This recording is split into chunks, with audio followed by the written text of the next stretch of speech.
Bonsoir à tous, vous êtes sur ETV Guadeloupe, bienvenue dans ce Flash Info. La météo, mer dangereuse à la côte dans les îles du Nord. Météo France Guadeloupe a placé les îles du Nord en vigilance jaune en raison d'une houle de nord-ouest. Elle s'est installée ce mardi sur la région. Elle génère des creux voisins de 2 mètres. Elle se renforce et rend la mer forte dès la nuit prochaine avec des creux de 3 mètres cette fois.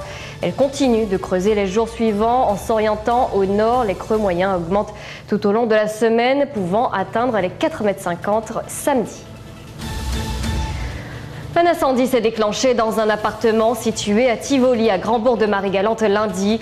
Les pompiers ont été alertés vers 15 h par les voisins, alertés par la fumée. Ce sont d'ailleurs ces derniers qui ont fracturé la porte pour entrer dans le logement où vit un homme de 56 ans dont le matelas avait pris feu. L'homme était conscient mais brûlé sur 50% du corps selon les gendarmes, au 3e degré selon les pompiers. Il a été médicalisé sur place puis évacué vers le CHU de Pointe-à-Pitre par l'hélicoptère Dragon. Son pronostic vital est engagé. Et puis on vous en parlait dans notre édition hier concernant le premier homicide de l'année 2017 enregistré samedi dernier en Guadeloupe. Le placement en détention a été requis à l'encontre du suspect hier. Une information judiciaire devait être ouverte pour homicide. Pour rappel, la victime a été poignardée par un jeune homme de 26 ans suite à une altercation aux abîmes. Les faits divers toujours, et on vous en parlait hier également dans la saisie record de drogue. 791 kilos de cocaïne ont été saisis dans 2 conteneurs samedi dernier sur le port de Jarry. Et cela en provenance d'Amérique du Sud et à destination de l'Europe, de l'Espagne précisément. Cette saisie record est estimée à plus de 31 millions d'euros selon les douanes. Notez également qu'environ 50 kilos de poudre blanche avaient été déjà retrouvés dans un conteneur en novembre 2016. L'année dernière, et ce n'est pas moins de 150 kilos de cocaïne qui avaient été saisis un mois après, en décembre toujours. Information pratique, des travaux vont être opérés du côté de l'échangeur de Chauvel aux Abîmes pour permettre l'achèvement des travaux de création de la nouvelle bretelle destinée prioritairement aux usagers venant de la route de Besson. La bretelle actuelle vers Basse-Terre sera modifiée à partir du mercredi 11 janvier. Il est demandé aux usagers de la route de faire preuve de patience et de vigilance. Parlons également de sport. L'équipe de France de pentathlon moderne est actuellement en Guadeloupe pour un stage d'entraînement axé sur la natation et la course à pied. Ils sont accompagnés de leur entraîneur. 9 athlètes sont présents, 6 hommes, 3 femmes. Nous sommes allés à leur rencontre ce matin. Je vous propose d'écouter Jean-Pierre Guillaumarc, l'entraîneur. Les images sont signées Marvin Flower. Nous, c'est déjà la 3e année qu'on vient ici consécutivement. On vient en Guadeloupe au mois de janvier principalement pour la qualité des installations du Krebs. Donc on a la chance de pouvoir s'entraîner dans le bassin du Krebs, la salle d'armes, la salle d'haltérophilie pour la préparation physique. Donc c'est devenu un stage clé dans notre programmation annuelle par rapport à la saison de pentathlon moderne qui va commencer au mois de février. Au mois de janvier en métropole il fait très froid, c'est difficile de s'entraîner. Et notre venue ici nous permet vraiment de faire 2 semaines d'entraînement avec une charge vraiment très importante. Comment va se dérouler justement cette période d'entraînement ? Alors, c'est un entraînement, nous on a 5 épreuves. Le pentathlon moderne, c'est de la course, la natation, du tir, de l'escrime et de l'équitation. Donc on est obligé de faire des choix. Sur ce stage-là, l'entraînement est principalement axé sur la course, sur la natation et sur la préparation physique. D'où la présence de Stéphane Caristan, ancien athlète renommé. Qui est notre préparateur physique. Donc on court beaucoup, voilà, on court tous les jours. Alors on est logé à Saint-Félix justement sur le parcours de course qui nous permet tous les matins à 6 h de commencer la journée par un entraînement de course à pied. On retourne souvent faire une séance de piste dans l'après-midi. Alors en attendant la rénovation de la piste du Krebs, on va sur le stade Antonius qui est parfait pour nous. Et puis tous les jours, entraînement de natation et de préparation physique. Nous, on est vraiment très contents d'être là. Je parle au nom du groupe. Moi, j'ai la chance, c'est la 3e année que je viens ici. Donc, je connaissais déjà le site, le Krebs. On sait qu'à chaque fois, on est très très bien accueillis. Et là, on a un nouveau groupe cette année qui est mixte. C'est un petit peu le changement qu'il y a eu après les Jeux Olympiques. Donc, ça permet aussi de faire un stage où on travaille dur et on est assez soudés dans l'entraînement et on profite aussi de la chaleur parce qu'actuellement à l'INSEP à Paris il fait moins et quelques et on fait des activités sympas quand on n'a pas d'entraînement. Donc voilà, c'est vraiment un super stage, il y a une belle ambiance, on est très très bien accueillis au Krebs ici, il n'y a aucun problème, tout roule parfaitement, donc c'est vraiment top. plus légèrement, c'est un terme un peu à la mode. Aujourd'hui, on parle d'économie participative, de démocratie participative. Et si on parlait de bien-être participatif, bien-être solidaire, c'est le thème de l'événement qui a lieu samedi au domaine de Birmingham à Baie-Mahault. Le principe est simple, vous donnez ce que vous pouvez et vous recevez en échange l'action bien-être d'un des thérapeutes présents sur place. Et pour en parler avec nous, Yanis Lavibel. Bonsoir Yanis Lavibel. Bonsoir, bonsoir.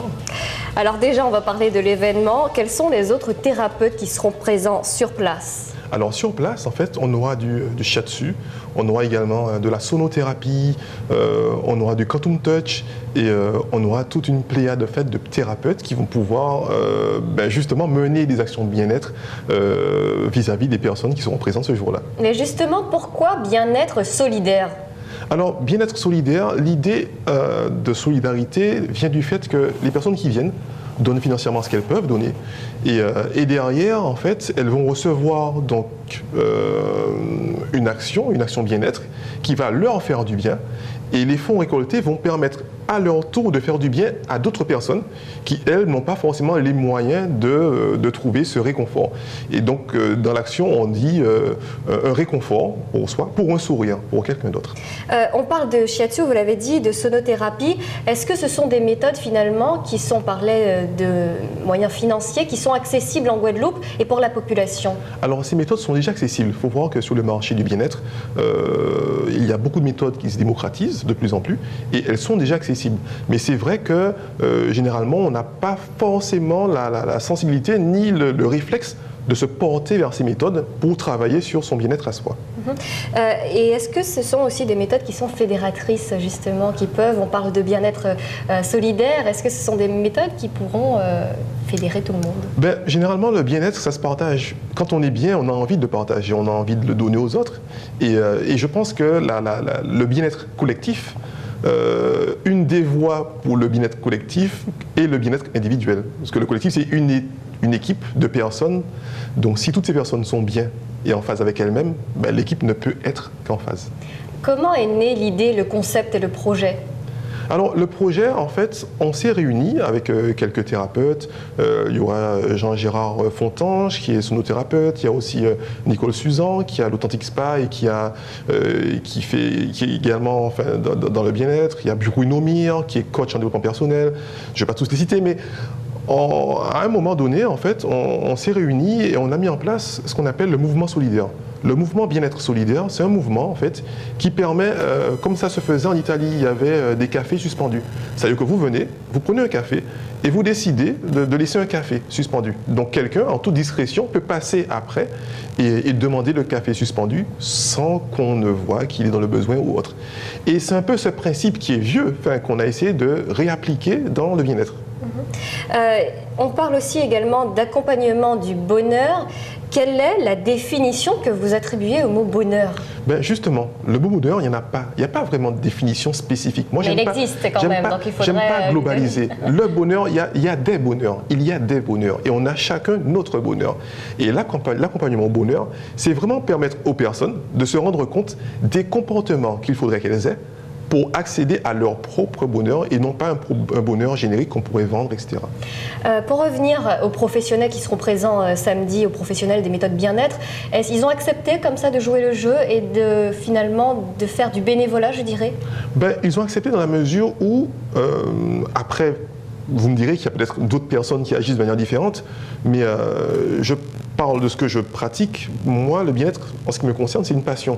Donc je me réveille le dimanche matin à 6h pour discuter avec des gens, recevoir des gens. Je n'ai plus de notion de temps en fait. Donc c'est vraiment une passion et autour de moi, j'ai rencontré des gens qui étaient animés par cette même passion. La volonté de faire du bien, de se faire du bien à soi et éventuellement de faire du bien à d'autres personnes. Voilà. Donc du coup, on ne parle même pas de bénévolat dans la mesure où ce bien-être propagé, non pas seulement par nous, par les gens qui le reçoivent, les gens qui en font d'autres en bénéficier, permettra forcément de l'étendre à toute l'île, voire de rayonner ailleurs, pourquoi pas. Merci infiniment Yanis Lavibel d'avoir répondu à nos questions. Merci à vous, bonne soirée. Merci. Voilà, c'est la fin de cette édition. Passez une belle soirée avec les programmes de TV et merci de votre fidélité.